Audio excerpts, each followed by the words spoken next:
वर्ष 2023 को international year of millets घोषित किया है। आपको ये जानकर भी बहुत खुशी होगी कि भारत के इस प्रस्ताव को 70 से ज्यादा देशों का समर्थन मिला था। अगर सारे किसान मिलकर गेहूं चावल को छोड़ के इनको उगाएं तो हजारों करोड़ का तो भारत का खर्चा बच जाए दवाइयों का। आप गेहूं खा के 2 घंटे बाद शुगर चेक कराते हो, बढ़ी हुई आती है ना कई बार, आप ये चेक कराओगे खा के तो नहीं बढ़ी हुई आएगी। आज दुनिया भर में इसी मोटे अनाज का, मिलेट्स का क्रेज बढ़ता जा रहा है। साथियों, जब मैं मोटे अनाज की बात करता हूं तो मेरे एक प्रयास को भी मैं आज आपको शेयर करना चाहता हूं। पिछले कुछ समय से भारत में कोई भी जब विदेशी मेहमान आते हैं, राष्ट्राध्यक्ष भारत आते हैं, तो मेरी कोशिश रहती है कि भोजन में भारत के मिलेट्स यानी हमारे मोटे अनाज से बनी हुई डिशेज बनवाऊं। और अनुभव यह आया है, इन महानुभावों को यह डिशेज बहुत पसंद आती है और हमारे मोटे अनाज के संबंध में, मिलेट्स के संबंध में काफी कुछ जानकारियां एकत्र करने का वो प्रयास भी करते हैं। मिलेट्स, मोटे अनाज प्राचीन काल से ही हमारे एग्रीकल्चर, कल्चर और सिविलाइजेशन का हिस्सा रहे हैं। हमारे वेदों में मिलेट्स का उल्लेख मिलता है और इसी तरह पुराणनुरु और तोलकप्पियम में भी इसके बारे में बताया गया है। आप देश के किसी भी हिस्से में जाएं, आपको वहां लोगों के खान पान में अलग अलग तरह के मिलेट्स जरूर देखने को मिलेंगे। हमारी संस्कृति की तरह मिलेट्स में भी बहुत विविधताएं पाई जाती हैं।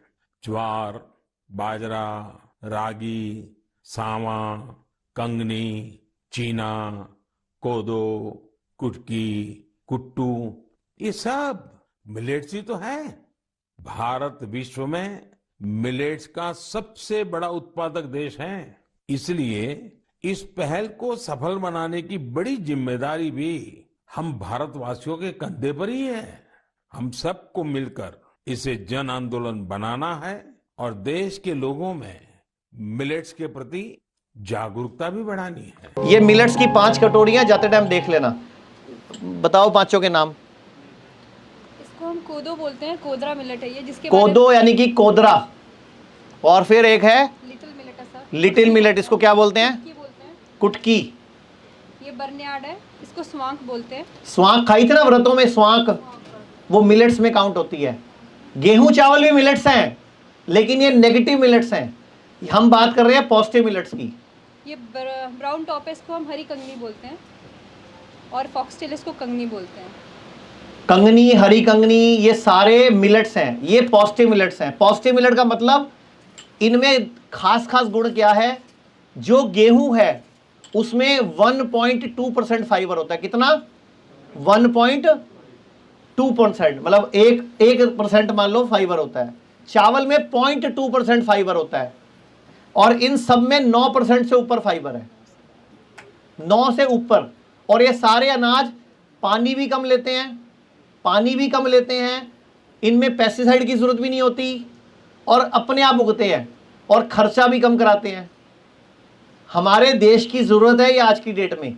अगर सारे किसान मिलकर गेहूं चावल को छोड़ के इनको उगाएं तो हजारों करोड़ का तो भारत का खर्चा बच जाए दवाइयों का।